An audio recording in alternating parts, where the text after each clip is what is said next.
get going here. Give me some feedback on the image, folks. What do you think? I mean, there's true colors behind all these flip-flops, and I think that's what's making a lot of people leery of things.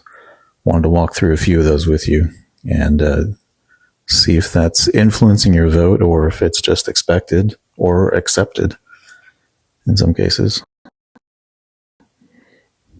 Okay, maximize this. There we go. All right, we should be out there too, all the different networks.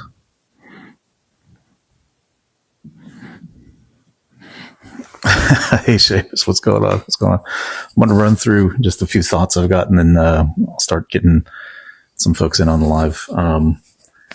So, there's a lot of stuff you could kind of key in on.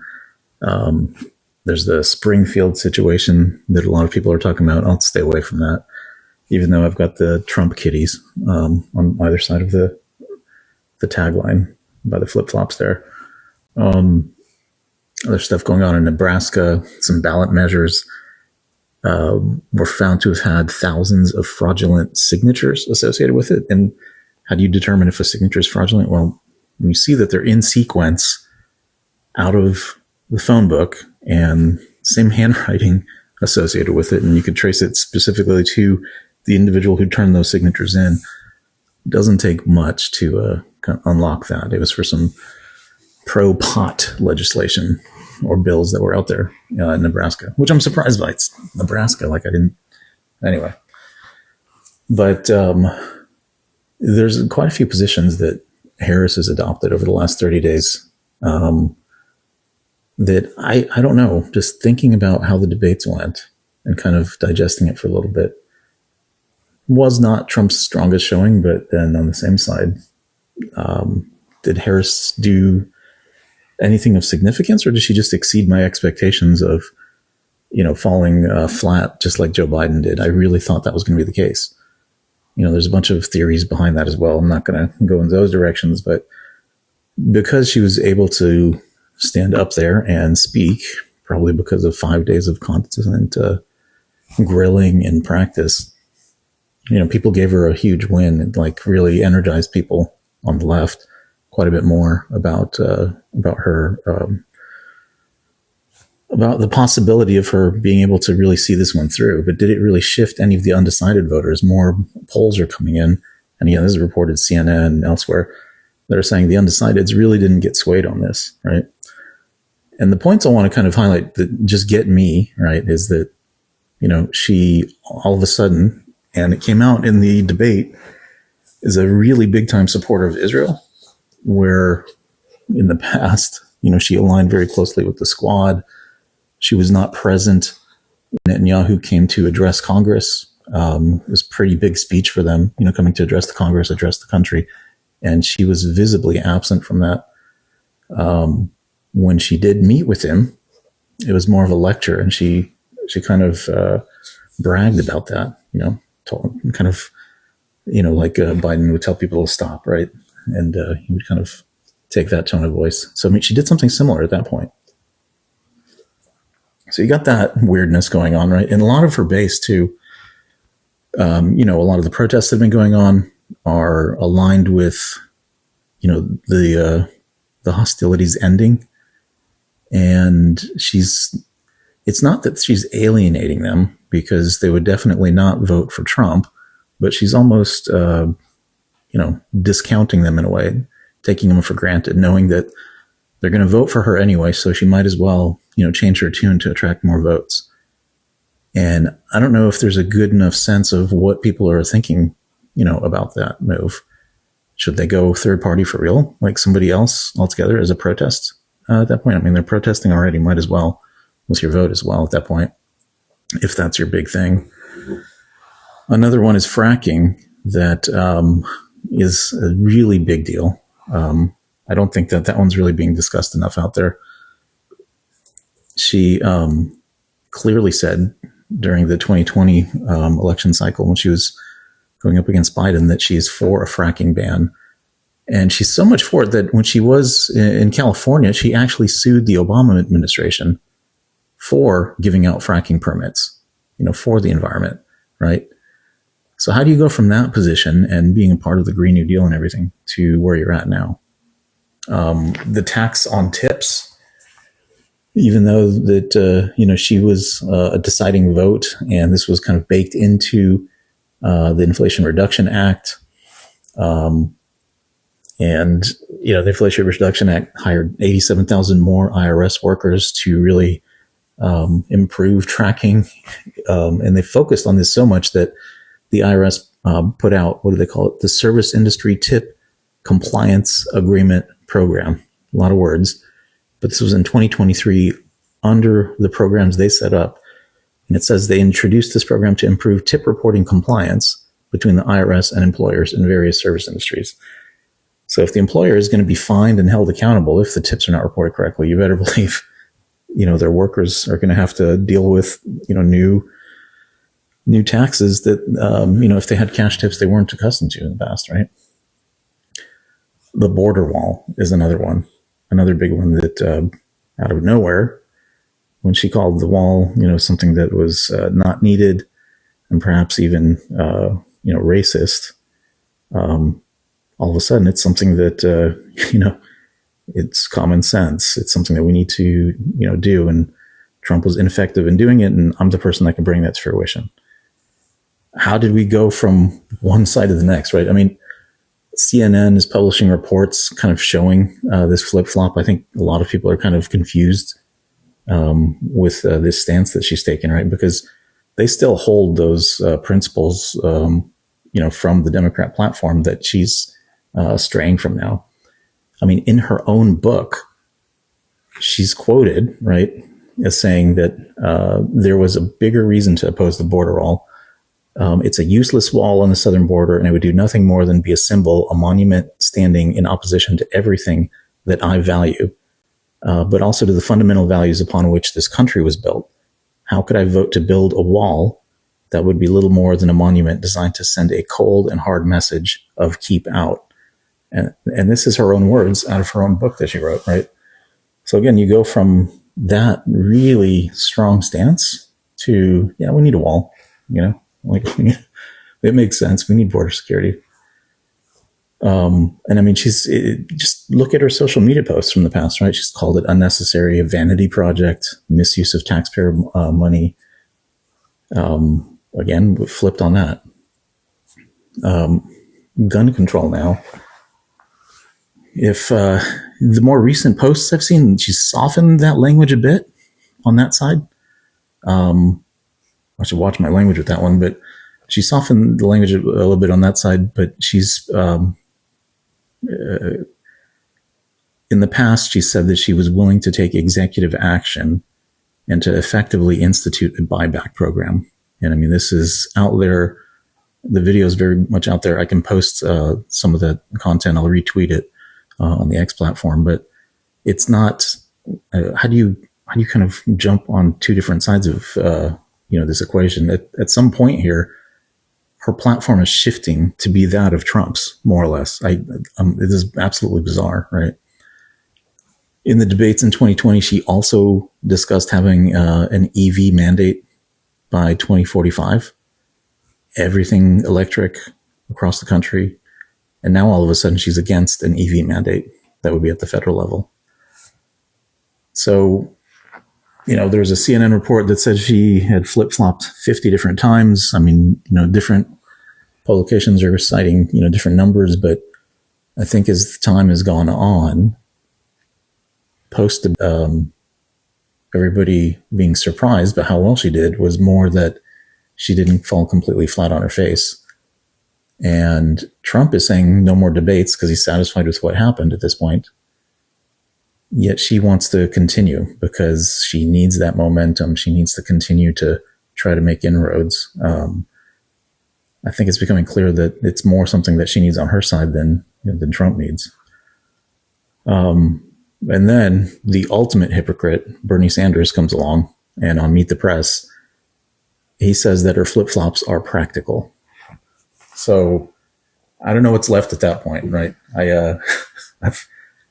I've kind of resolved myself that, the debate was actually very different in terms of the outcome than I had initially perceived. If you listened in the past, I was like, oh, wow, Trump really dropped the ball. There was a lot of personal attacks that he took to heart and really focused on that versus, kind of calling out the flip-flop on issues. But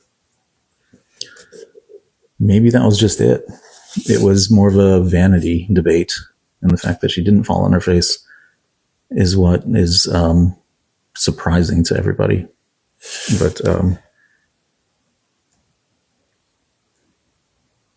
me see if we got Seamus here. But wanted to see what other people think too on this topic.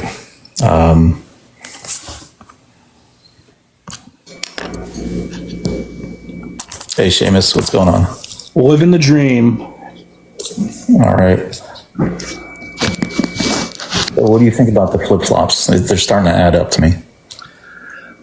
I find it so interesting. Liberal media and liberal voters in general are already kind of running full tilt to run defense for Kamala, saying, the flip-flops are genuine. She genuinely changed her mind, but she also had to, she also has an election to win, which you got to stop them right there. Like that's the Freudian slip. They're admitting that it's okay for politicians to essentially lie to you as a means to win an election. Yeah, that's exactly right. And so there's no real intention to do it. It's just, again, disingenuous. And then at that point, why trust them for anything that they're saying? Mm-hmm. I was on a live last night, and this lady was saying, her flip-flops are genuine, but, with Trump, he changes his mind all the time. And, I forget what she said specifically, but she said, Trump is flip-flopping on the AB issue because he knows that he has to win an election, but he doesn't actually believe what he's saying. So if we have any liberals here, please help me square this circle. When Kamala flip-flops, it's genuine and an evolution of her ideology, but when Trump flip-flops, he's a lying sack of what. The term too there is very interesting, the evolving your thinking, right, or evolving her positions. Because how do you go from, you're effectively like the fracking ban, you either want it banned or you want it to continue, at least how the question is framed. How do you just jump on the other side of so many things that from a political standpoint are effectively aligning you with your opposition? It's bizarre.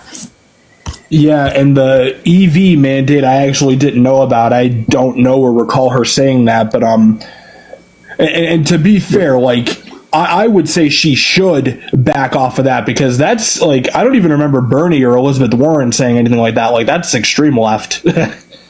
It was one of those town hallish kind of, it wasn't really a debate, town hall kind of open question moments back in the 2020 election cycle. And I've seen her do this, other politicians do it too, but they're asked a question and they're really pressed by, something that's really core to their base. So stopping fossil fuels and going all EV, and they feel like they have to one up the person who's asking the question. And so they say are you in support of an EV mandate? She's like, oh yeah, absolutely. And they're like, when do you think we can do it by? And she's like, 2045. She just spits out the number out of nowhere. There's no real basis from it, to where the person asking the question is a little caught off guard too. Whoa, that's pretty soon. That's a lot of infrastructure that has to get kind of uprooted. That's a lot of investment. Where's that? I mean, they didn't ask that, but they were caught off guard by it. So It's one of those things that, again, it's if you truly held those views, or were you at that point in time just pandering again? Oh, 100% she was just pandering. 2017 through 19 were the years where she was trying to align herself with progressives. She co-sponsored Bernie's Medicare for All bill, and I've seen some libs try to use that as a yardstick. Oh yeah, she's really a progressive. No, at the time, we were coming off the 2016 election, and Bernie was still very popular. So, Medicare for All and, some of his policy proposals were kind of a litmus test at the time. And if you remember, a lot of those primary debates in 2019, early 2020, the divide was the Bernie, Elizabeth Warren left versus everyone else. Everyone else was trying to come up with their own version of Medicare for All. Beto O'Rourke's was Medicare for America. Pete Buttigieg was Medicare for ... all who want it. It was a litmus test, but they were trying to differentiate themselves to. It failed miserably, of course. But she was one of those that was in the camp of trying to throw red meat to progressives, but of course no one bought it because you can smell the deception on her from 10 miles away. Yeah, it was. It's been pretty clear to me for a while, and I think folks have turned a blind eye, and the folks specifically being those who were on the Biden ticket, have turned a blind eye because they just desperately need something to see them through to the other side of this. And she was, I guess, the path of least resistance. They didn't really go for a major shift by any stretch. So there's no Gavin, no anyone else. It's all Kamala at this point. Yeah, I'm glad you brought up Biden because that little girl in the back of the bus was me. Oh, that's right. That's right. And she pretty much fell short of calling him a racist sack of you-know-what to his face. Yeah. Then she became his vice president. Yep. Yeah. So, I mean, all of that forgotten now, right? Especially when she was nominated as vice president, a lot of the other things is just, thrown to the side. No big deal. And it comes back to that thing that always gets me is like, are folks really more interested in just winning? And it's more of a team, like a sport? That is exactly what it is. I mean, that's what it turns into at a certain point. And it's not just the candidates and their staff, but like the voters too get so involved in it, and it's just to win, not much else behind it. Yeah, and the problem is Democratic voters in particular are conditioned to accept a fraction of what they deserve. So, like, you don't hear Republicans say red no matter who, like, or at least that phrase hasn't been popular. That's not a thing. Yeah. With them, it's blue no matter who. Like they give away the farm before anything can be done. Like they signal to the Democratic Party, you can do whatever you want and you can nominate the worst possible candidate. It doesn't matter. We'll still vote for you anyway. Yep.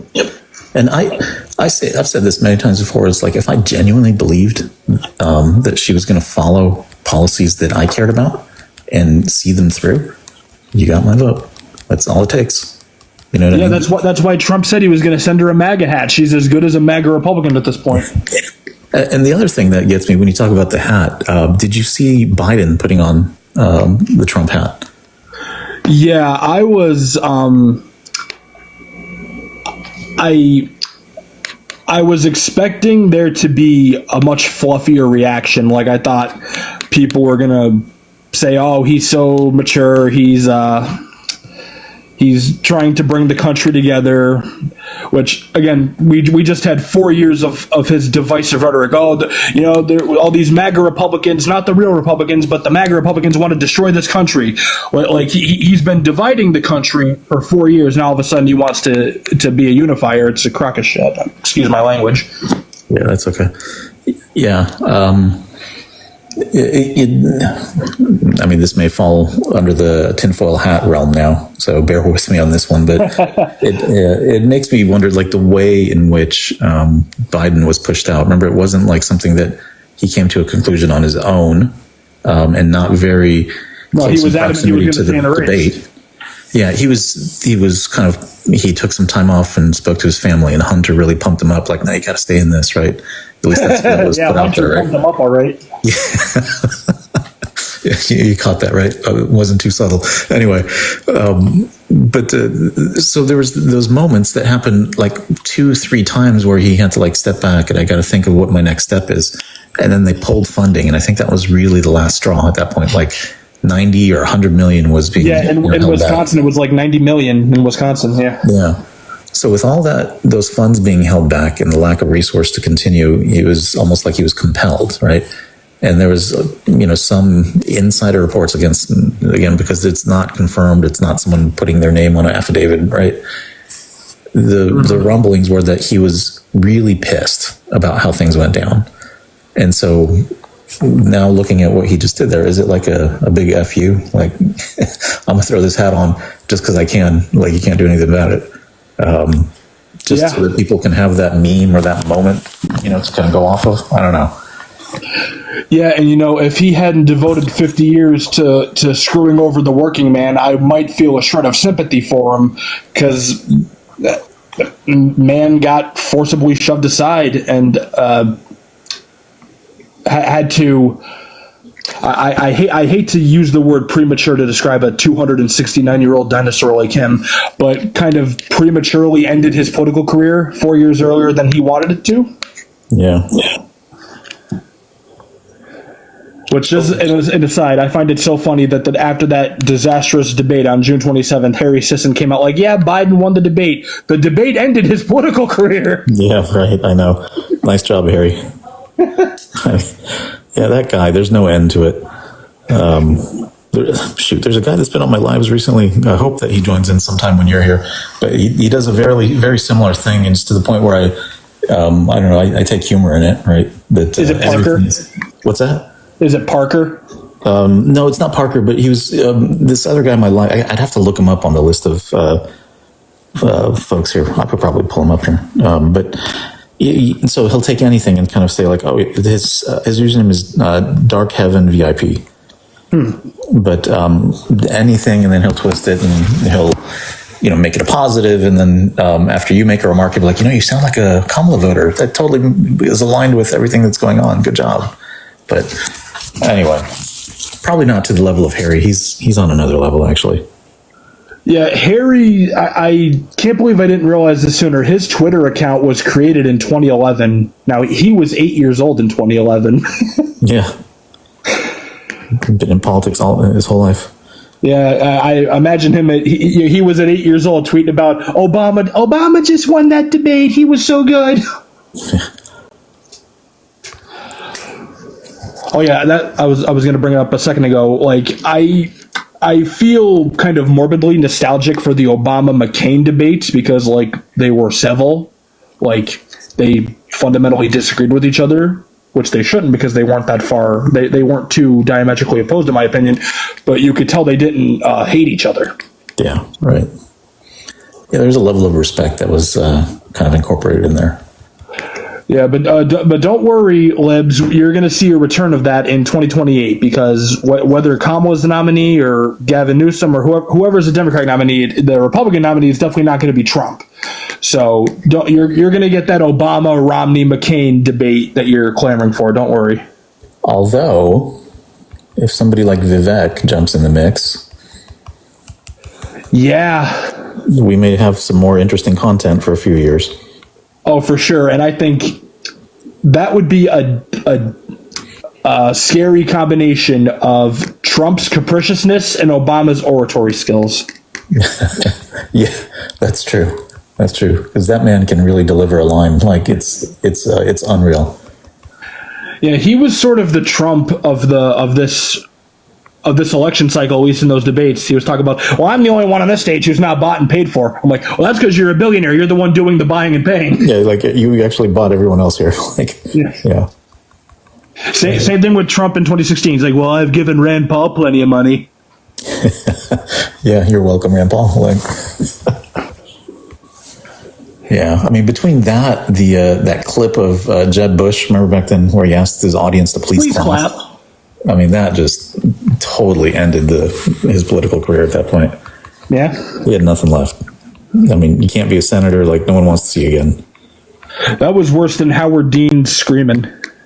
Yeah, that one, it was just like a bizarre mic, like the mic was wired too close to him, or I don't know. His tone got picked up in a funny way. I don't know. But that got replayed quite a bit. And then he lost the election, and then he sold out and became a lobbyist. Yep. Pretty much. On MSNBC, everybody talk about, Democratic voters value pragmatism or whatever. It's like, no, we don't. We want results. Yeah. So, do you notice anything about the AI generated photo here, or cartoon? A couple of hammer and sickles and a cat with Trump hair. Count the toes. There's 11. That's what Jeb Bush was in those Republican debates. He was the 11th toe. Third I just nipple. noticed it a little bit after I'd kind of gotten going here.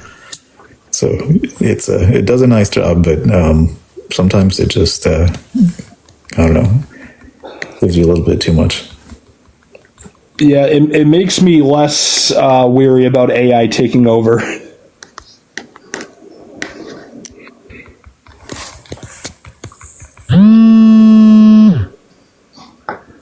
I have to step out for a second. Host, I'll be right back. Yeah, no sweat. So let me get my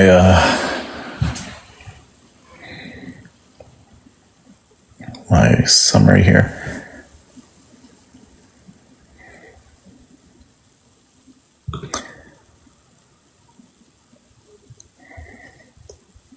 All right. So do we want to look at border wall, or do we want to look at...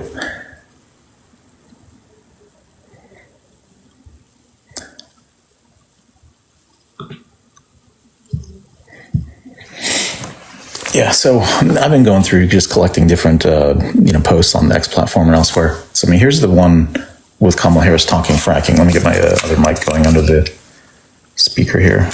Hopefully you'll be able to hear Is this thing still on? Yeah, we're still here. I'm just going to play a couple of Kamala. So this is the one of her talking about fracking, because, a lot of times people come on like, where did she never said that. What did it happen? And this, again, was kind of like a town hall-ish sort of scenario back in 2020, but it's real quick, so here we go. There's no question I'm in favor of banning fracking. So, yeah, there's no question I'm in favor of banning fracking. So, it was a CNN town hall. Right. I mean, it's pretty clear, right? Hang on a second. I got one, too, of Ramaswamy talking about her a little bit. So here's Ramaswamy kind of diving into... Harris, I want to finish that discussion. The flip-flops. She's in favor of ban on fracking now. The reality is she was one of the strongest proponents of that ban, so much so that when she was in California, she sued the Obama administration over granting fracking permits. She didn't just favor the abolition of private health insurance. She was a co-sponsor of the bill with Bernie Sanders as a U.S. Senator for Medicare for All for Americans. The reality is, when you think about the Green New Deal, she was the chief proponent, not just as a co-sponsor of the legislation, but going further and saying she would end the filibuster in the Senate to ram that through. So the reality is she can say what she wants to say now. Those are actions she has taken. Is someone allowed to evolve? Of course they are. But she deserves to explain exactly why she's changed those positions, exactly what her position is. If it's not a ban on fracking, what exactly is it? What exactly is her healthcare plan if she no longer favors abolishing private health insurance? I mean, when I see more and more of these things popping up, and if you're this particular clip, there's a few instances of it out there. The CNN host, I kind of feel bad for her because she's just kind of like, curling up, like wanting to disappear after he, gives these strong responses to everything. But this is the post-debate realization I'm having is there wasn't that much substance. My feelings were based on her not falling flat like Biden did and just it being a complete disaster. And now more and more of this stuff is, others are kind of taking it on and kind of bringing it out there that, how can you flip from one side to the other completely on all these different issues? Yeah, I think she had a lot going for her in that I think it was physically impossible to have a worse debate than Biden did. So just by default, like she could have had a objectively piss poor performance and appearing semi-lucid, it would still look like an improvement over Biden. Yeah.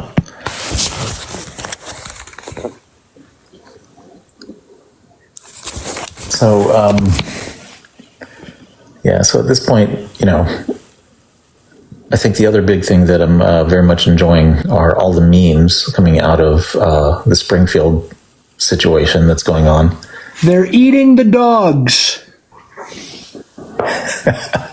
I'm telling you should do a live yourself and just go in that voice. And just I should. I got to get a ridiculously long tie and a hideous wig. Yeah, get the wig, get a hat, just throw it on. That's all you got to do, and then do the hand gestures and everything, right?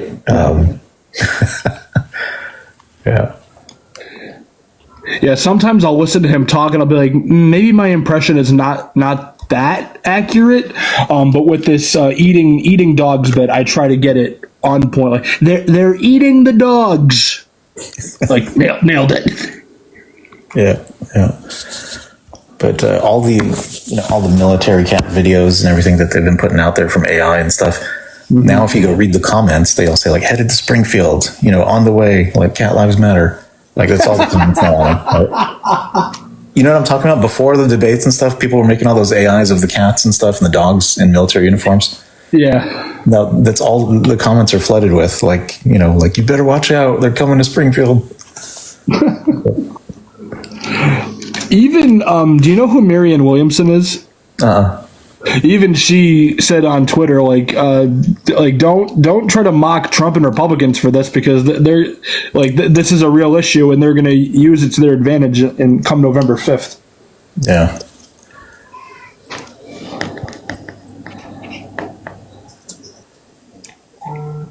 Is she running for president? Is she a third party candidate? No, she tried to run against Biden in the Democratic primary. Oh, she tried to run in the primary. Okay. I just looked it up really quick and it said candidate. I was like, what? Really? Yeah, Crystal Ball and Kyle Kulinski endorsed her, and she officiated their wedding. Oh, wow. Okay. You want to talk about corruption, but that's a story for another day. Yeah, right.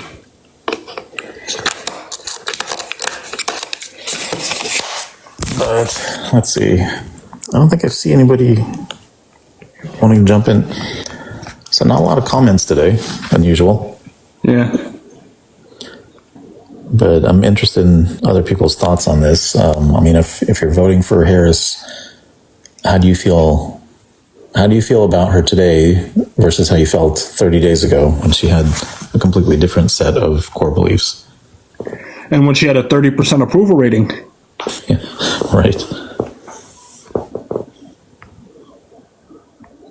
Because to me, it's like, if Trump came out there, right, and he said, you know what, guess what, we're going to raise taxes, we're going to stop drilling for oil, and you go down the list of things, right, I probably wouldn't vote for him. So right. I don't know what to tell you. I'd be looking for the person that would be saying the opposite.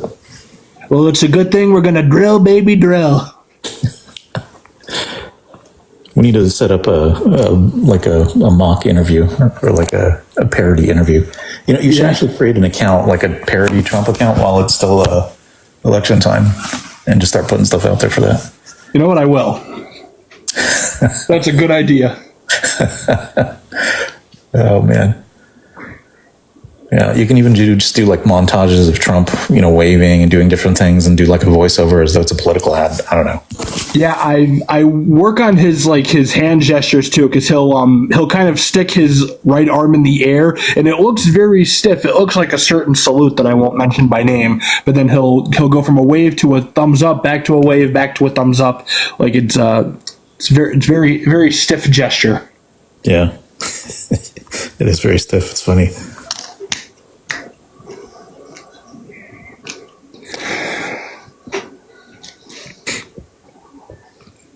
But not a lot of, I'm just scanning back to make sure I didn't miss anything, but not a lot of comments here today. And we've had about 2,500 people come through so far. So yeah, I don't know if it's just 5 p.m. on a Saturday, Central Time here for me. Hey, if there's any libs if there's any libs watching, how do you feel about Kamala gleefully accepting Dick Cheney's endorsement? Oh yeah, that was a fun one. Bernie Sanders is on MSNBC talking about, well, look, me and Cheney agree on nothing, but I applaud his courage. Like, what does that even mean? Right? Look, his courage for what? Like, if you think about why he's doing it, right? It's because he didn't really appreciate all the stuff that was directed towards Liz Cheney, right? Yeah. And, the Bushes and stuff, he's tied to them tremendously. So, it's personal. It's very personal for him. And Republicans defying Trump is nothing new. Like, there wasn't really anything courageous about breaking ranks, in my opinion.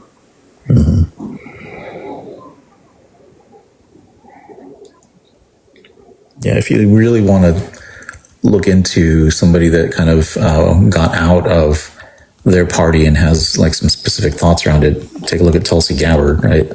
And the experience that she had to go through within the party and the ostracizing and so forth. And just the realization that the party had kind of moved away from her. Like she hadn't really changed her moderate positions on things. Yeah. And I guess I hadn't done much of my homework over the years because, as I've mentioned before, I was a staunch Tulsi supporter in the last election. But she was always out of step with the Democratic Party on, like, Israel, for example. Like, she was one of the very few that did not object to Bibi addressing the Congress. This is like, what, 2015, 16-ish? Yeah. So, and again, and I certainly, I don't agree with her position on Israel, but more broadly, you know, she definitely posited herself as a progressive, and the Dems, again, they did not make her public enemy number one because she grifted and endorsed Trump. No, she was public enemy number one because she resigned as vice chair of the DNC to endorse Bernie, and she even spoke for him at the convention after he already lost the nomination. So yeah, they abandoned her and they treated her like garbage, and eventually she went to a side of the aisle that was always respectful to her, even when they disagreed. Yeah. So we got What's Woke. Hopefully I'm getting that right. Or What Woke. Yeah. Asking, what's your position on Israel?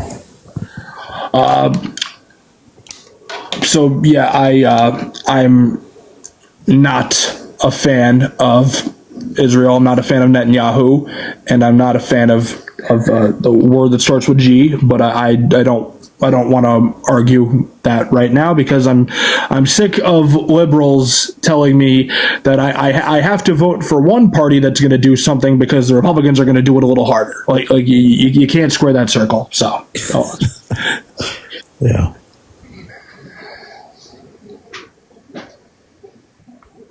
And I feel a little mixed at the moment. right. So I mean, that's to sum it up, more or less. Yeah. But thanks for the question. What woke? Yeah. I think maybe the only one I've gotten today. Holy cow.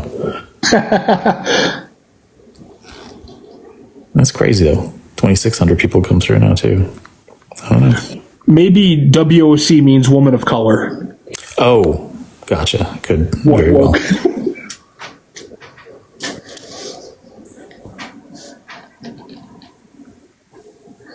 Nobody's telling you have to do anything. It's still a free country for a while. It hasn't been a free country for a while.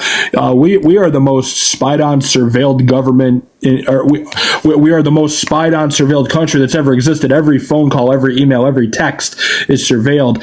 They're listening to you with every electronic device you own, from your phone to your computer to your TV. You cannot use freedom and liberty to describe a country where that goes on. And your phones actually don't go off when you turn them off. Correct. Yep. And advertisers are all over it, too. Mm-hmm.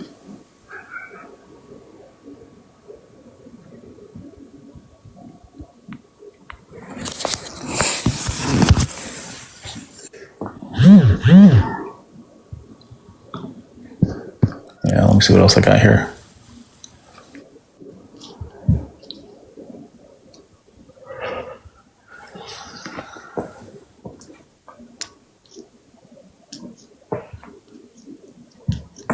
Yeah, we kind of hit on all these things already.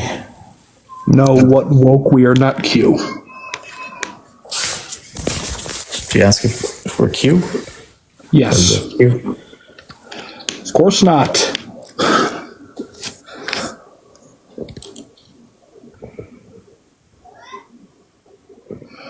If you pronounce my handle phonetically, it's 3 syllables. Okay. WOC. Okay.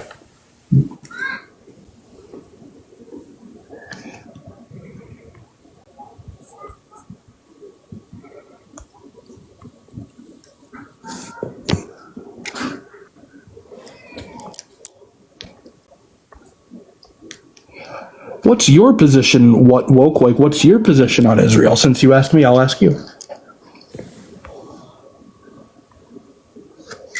And more specifically, are you still going to vote for Kamala Harris afterwards? Because if you are, well, then what you're saying is that there's nothing you want to allow the Democratic Party to get away with.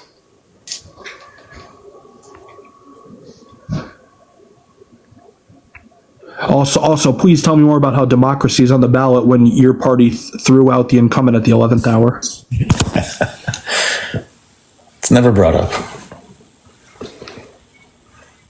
I mean, when they look back, is this the George Clooney revolution? Like, where are they going to pin it on?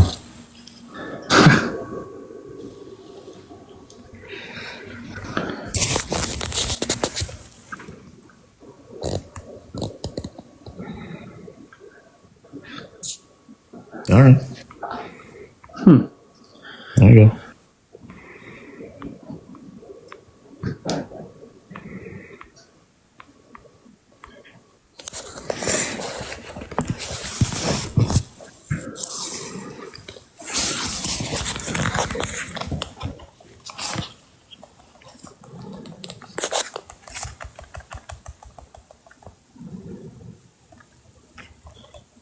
I have to step out for a minute to run some errands, but I'll be back in like 10 minutes.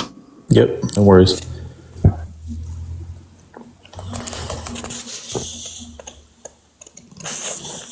Grew up in Soki, okay. Okay, that's cool.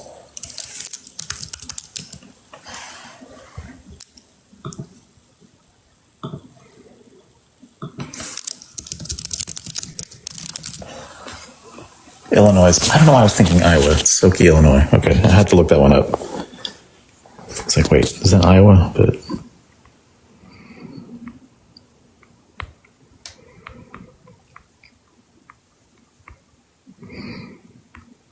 yeah, so what we're left with, though, I still think is just an interesting scenario of the debate was not, I guess, enough to continue momentum. It's starting to fade pretty quickly.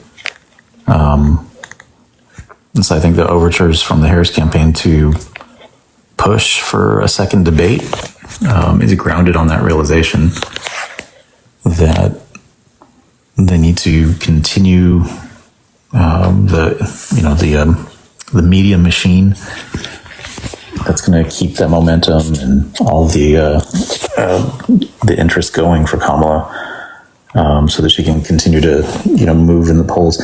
I don't actually, talking about polls, I really don't understand how in the beginning Trump's up on Biden, say in Michigan by 7 points, right, and then overnight once Kamala's the nominee, he's down by 7 points, so like a 14-point swing.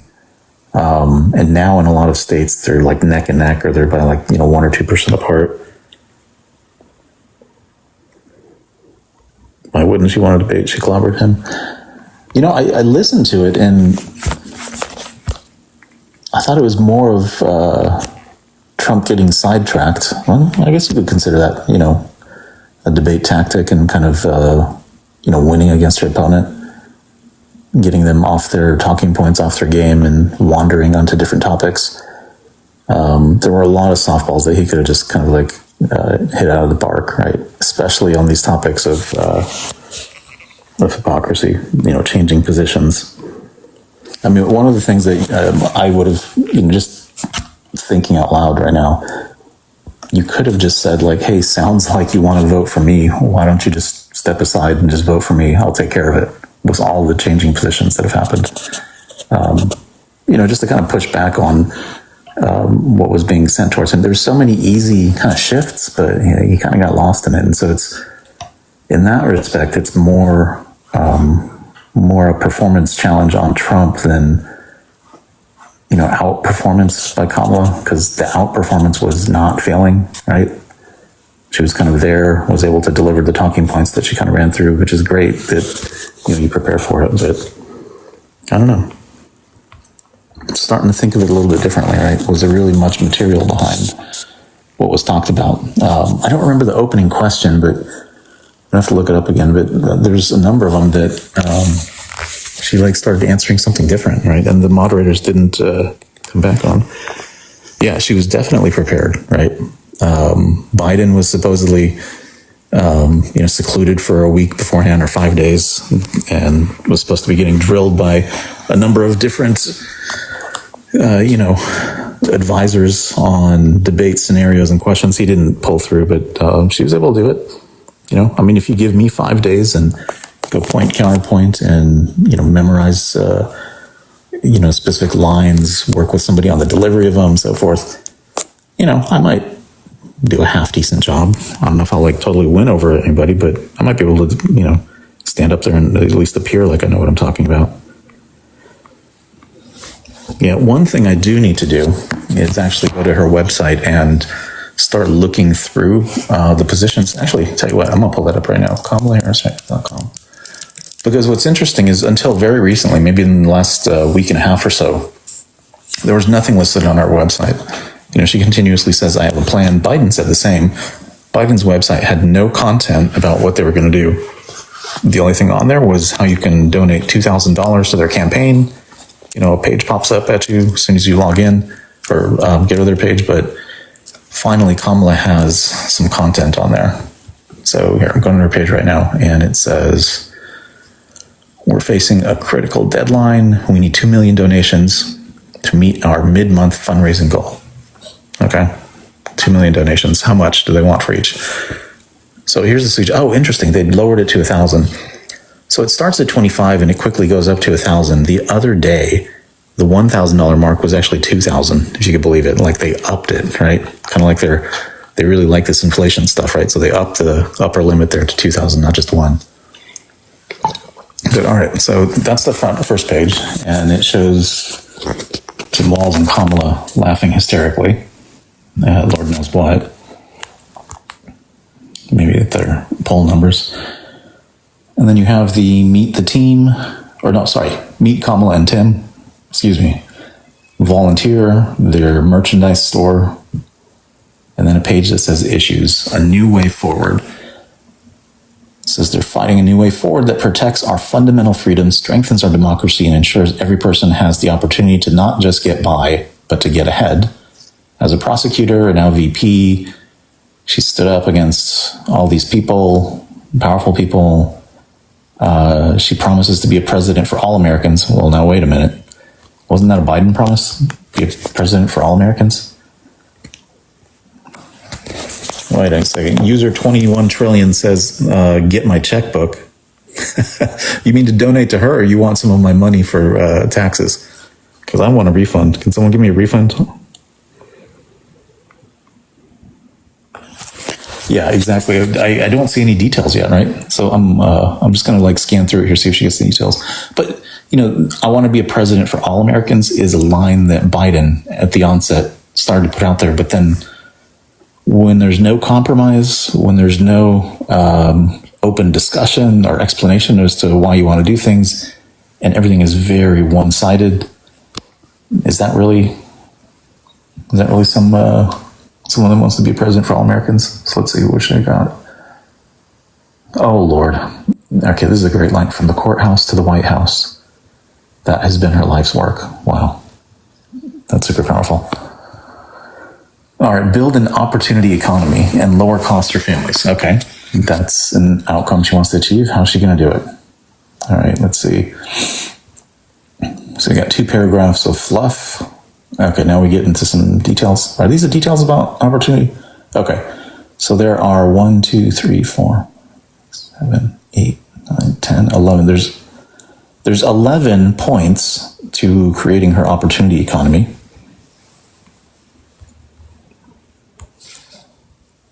And the 11th point is Trump's 2025 agenda. I guess that's more of a, here's what happens if you don't vote for me. So the first one is cut taxes for middle-class families. Believe that working-class families deserve a break. That's why they have a plan of more than 100 million working and middle-class Americans to get a tax cut. Working and middle class get a tax cut.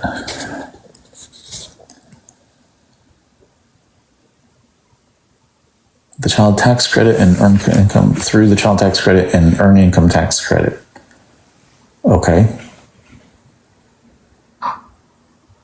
That's not very specific. They will do this by restoring 2 tax cuts designed to help the... Isn't the earned income tax credit still in effect? Let me ask my AI real quick. I have an accountant that does this for me, so I don't know. Is the...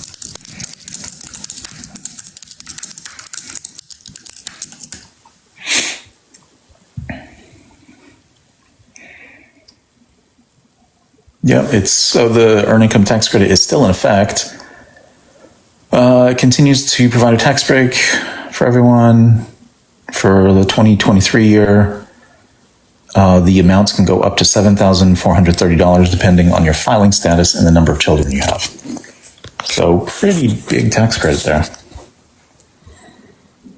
But I wonder if it's because this is part of the expiration of the Trump tax cuts. Here then it says $6,000 child tax credit to families of newborn children. Okay. Committed to ensuring that no one earning less than $400,000 a year will pay more in taxes. That's always a fun, fuzzy one for me, right? Because every year the ranges for Social Security tax kind of keep going up. And so you are technically paying more and more in taxes, right? Right now it's it stops at like 160 something thousand ish. So you don't pay any more Social Security tax beyond that amount. But next year that may change to 175. So you're technically paying more and more taxes every year. Not to mention, well, we'll just stick with federal taxes, right? So I don't know how they're gonna tackle that one. Maybe they're only referring to income.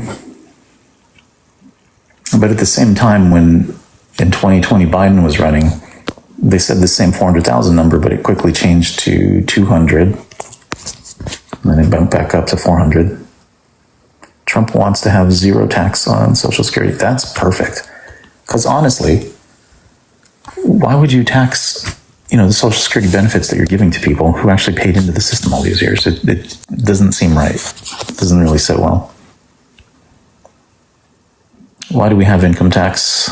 It says Jax, people should be able to decide where their money gets taxed, not just taken. Yeah, and Social Security specifically, they have a tax in name, but it goes into the general fund, so it actually goes all over the place. It's not specific to Social Security. Trump wants to have zero tax on Social Security. Yeah, I just read that. I doubt if we're going to try to hire 80,000 IRS workers. And, Inflation Reduction Act already put that into motion. Let me see if my AI can tell me how many of those have already been hired. How many IRS agents have been hired since the Inflation Reduction Act? Yeah, let's check that out. Because there was a lot packed into that bill, right? Okay, so Inflation Reduction Act allocated $80 billion to the IRS. Guys, $80 billion to the IRS, right? Funding is intended to hire up to 87,000 new employees by 2031. However, the exact number of agents hired so far isn't specified in the available data. The hiring process is ongoing, and the funds are also being used for other improvements within the IRS. Why does it cost so much money to run the IRS? I mean, how much was NVIDIA's annual revenue in 2023? All right, so I'm asking you now, NVIDIA, the graphics chip maker, who is $1 trillion company in value, right? All the shares, their consolidated value, it's over $1 trillion. Their annual revenue in 2023 was $27 billion, right? And we're going to allocate to the IRS $80 billion. What's going on there? Like, could that money have stayed in private hands and created another innovation? Ryan the Nerd, how is Trump going to pay for the $8 trillion the U.S. is going to lose from the tax cuts that he's promising? I don't think that's an accurate number. Those Kamala shoes, yep, those are Kamala shoes. But I will note that the AI did make a mistake on the number of toes. If you count them, there's 11 of them altogether.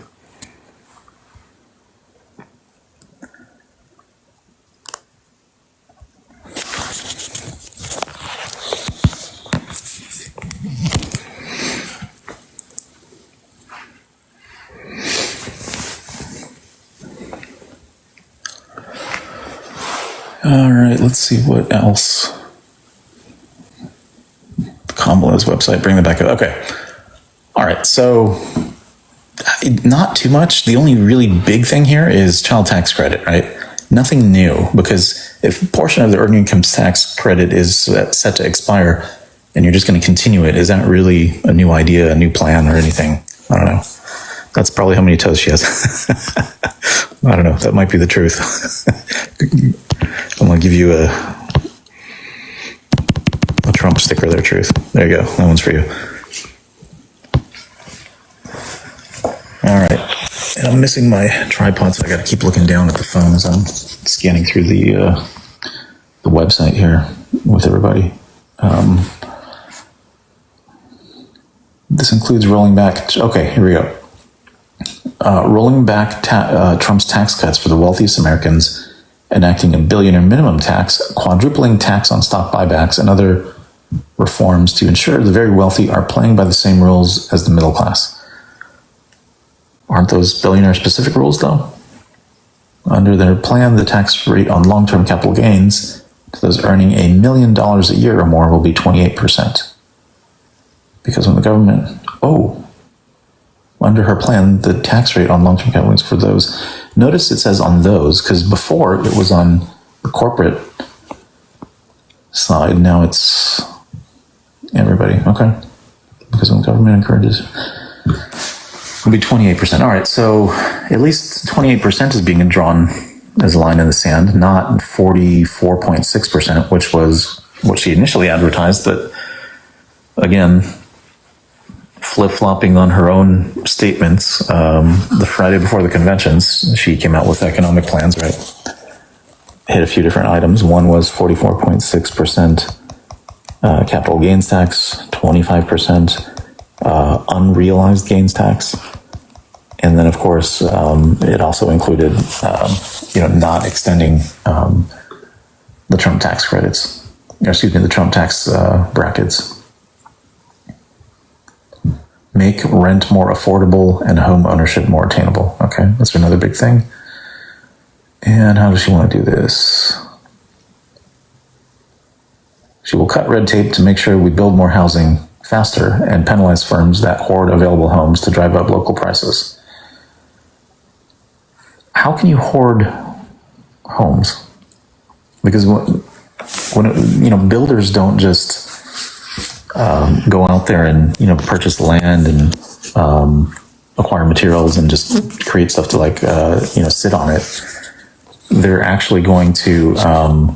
Hey, Seamus, I actually went to the Harris website and I'm just walking through her plan because she actually has something out there now. And I haven't had a chance to look through it yet, so I'm just taking a look at it right now. But home builders are,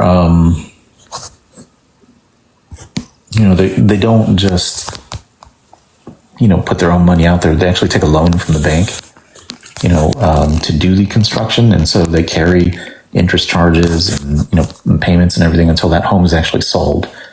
So it's not all their own capital. They're actually doing this on debt, right? And so as interest rates go up, of course, their costs go up of building these homes because they have to pay that debt every month while they're carrying, while they're in the construction process. That'll carry forward into the sales price of the home for the end buyer, not to mention the additional interest costs that the buyer will have to pay to the bank when they take out a loan. But this idea that you're going to penalize firms that hoard available homes. Who are these firms that are hoarding homes? And by hoarding, do you mean they're just collecting them to sit there? Wouldn't they want to rent them out? Wouldn't they want to sell them?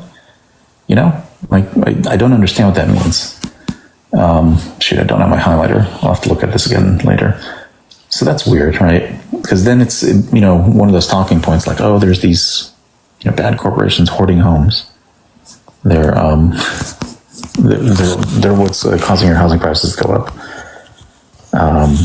It is true that there are hedge funds and other Wall Street entities that are purchasing single family homes, but they're renting them back out.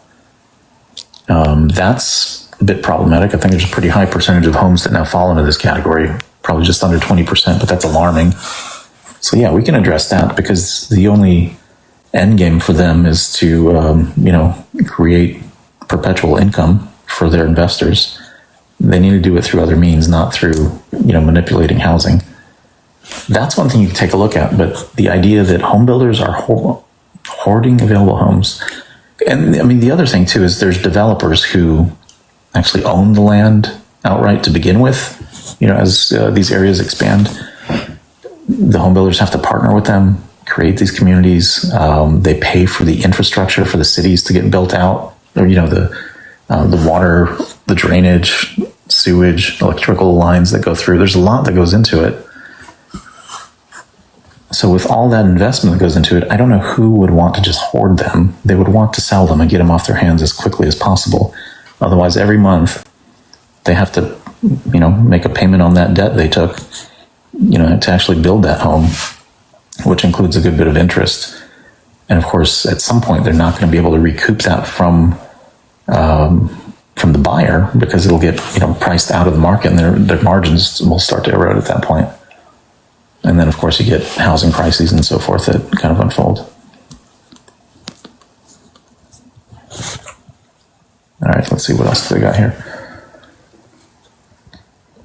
Vice President Harris knows rent is too high and will sign legislation to outlaw new forms of price fixing by corporate landlords. New forms of price fixing by corporate landlords. Okay. I don't know. See, it's one of those things too. It's like, it's a solution looking for a problem. I think it's pretty clear why a lot of these rates are getting higher. It's because of the dynamic that we just talked about. And so, you pass legislation, you're going to look for people that fit technically into that scenario that you outlined, so you can call somebody out, make an example of somebody. As more new homes are built and affordable housing supply increases, the Vice President will provide first-time home buyers with up to $25,000 to help with their down payments, with more generous support for first-generation homeowners. Ooh, that's an interesting twist. So before, the $25,000 was only for first generation, but it sounds like first generation will have even more help. More generous support for first-generation homeowners. This will help Americans experience the pride of homeownership and financial security. Interesting. But where's that $25,000 coming from, right? Because, I don't know, are you pulling in enough tax revenue to actually accommodate for that? Are you going to make the requirements of it so difficult that in reality not many people qualify for it, just so you can say you have some kind of a program? Because you're either going to have to increase taxes on everybody, right? Because there's a breaking point where, the top 1% will start to reallocate their money around the world. It wouldn't all be sitting here, right? They're not going to allow this to continue. They'll reallocate their money, and then the tax base that's left is, middle and lower at that point.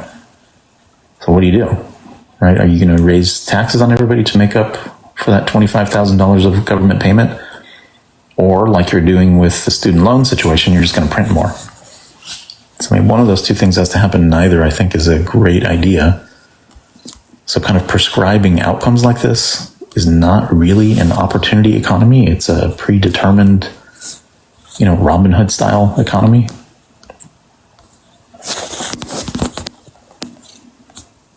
All right, let's see what else we got here. Just look at a couple more, and then maybe I'll kind of jump into some of this a little bit later. Could also take on bad actors, strengthen bringing down costs of healthcare, support American innovation workers, provide a pathway. Okay, lower energy costs and tackle the climate crisis. All right. They have the least amount of content in this one. That's probably why I'm looking at it for the moment.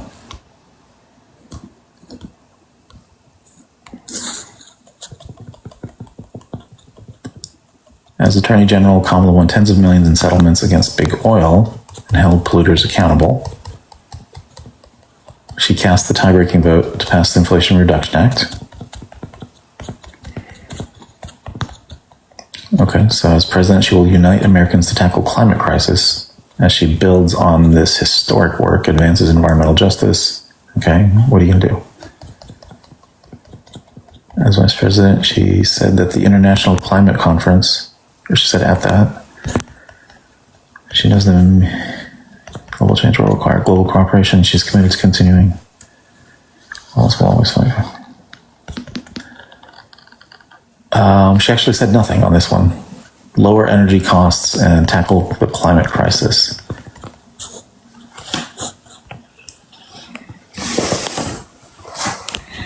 All right, guys. I'm going to take a break for now. I'll check back in a little bit later this evening, probably when more folks are available and into